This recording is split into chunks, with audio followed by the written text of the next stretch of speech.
Have you ever struggled with your articulation as a singer? Maybe you are told you mumble, or maybe you think your tone is not that good. Well, all those issues can be resolved with good articulation, and that's what we're going to be talking about today. So articulation is super important not only for singers but also for speakers. The thing is that you can actually get away with bad articulation if you use your voices for speaking, but for singing it's not enough.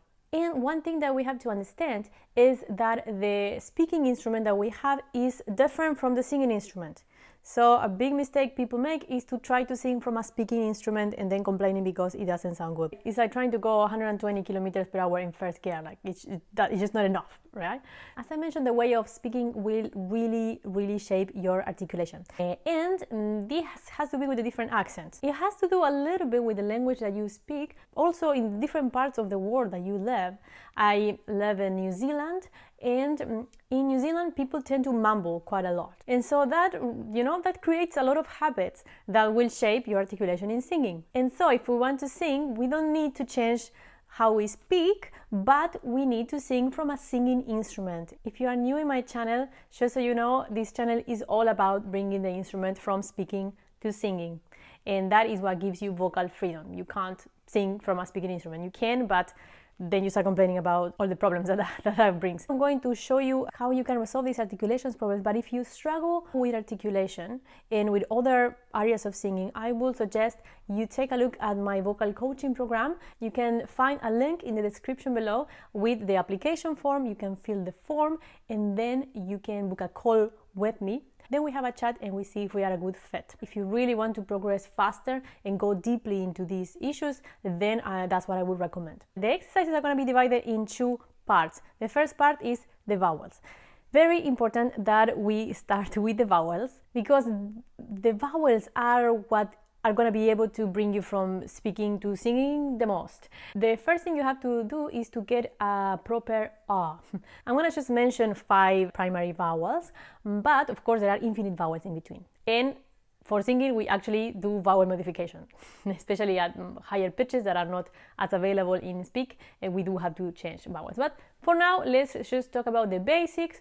There are different ways of doing ahs, but for singing, we need an ah that is open, so about 2 fingers apart, maybe a little bit less, but especially that the lips don't pull back, so not ah, kind of a dark ah.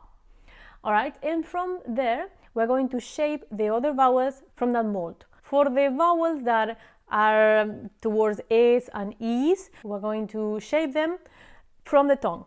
So the speaking way will be to do A, yeah, so in the speaking way we tend to use our lips, but in the singing way we are going to use our tongue instead, rather than And so the way you can practice it, if you put 2 fingers in your mouth like this, then that is going to stop your mouth from closing, obviously, and then your tongue is going to be more likely to move. And remember to keep your lips engaged. The other family of vowels that we have is all the vowels that are around the O's and U's.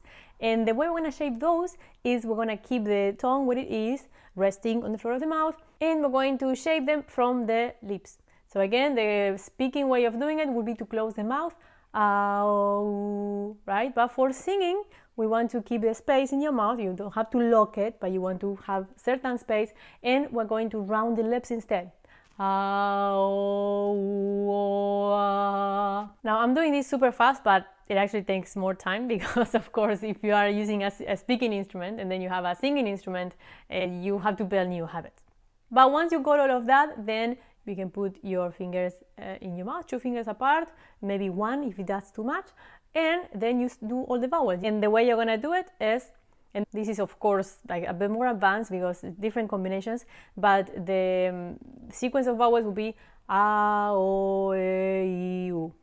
Yeah, so you 1 pitch and you go a, o, e, u, And again, I'm doing it super fast. Do it slowly. So that's for the vowels. And for the consonants, what you have to understand about the consonants is that they are little interruptions of the airflow. And the way you use it is going to either help your singing or hinder it. You have to use them to help you. So when you are singing a song, you don't want to get stuck in the consonants. That is something that happens a lot.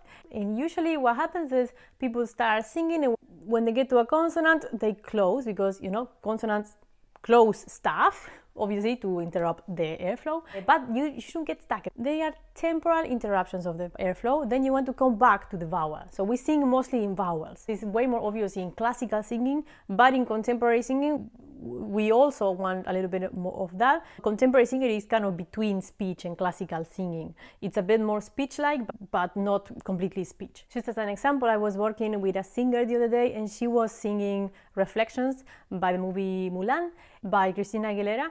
And when she had to go to that part that says, "If I wear a mask," she was getting stuck in the consonant. She wasn't getting stuck in the consonant, but she was going too fast to the vowel. "If I wear a mask," and so she really had troubles getting to that note.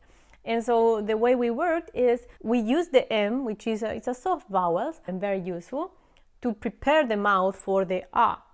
"If I wear a mask," of course I'm doing it very slowly now, but that is the work that we did, and in 2 minutes she could do it, no problem. So that's just one of the ways that the consonants affect your singing. But in general, what you need to work on is in allowing the airflow to come back.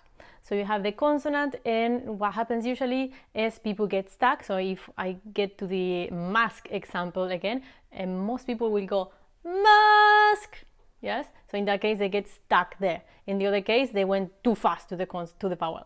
So you have to play around it a little bit. And of course, if you want one-on-one help, just contact me, because it's the fastest way to learn this.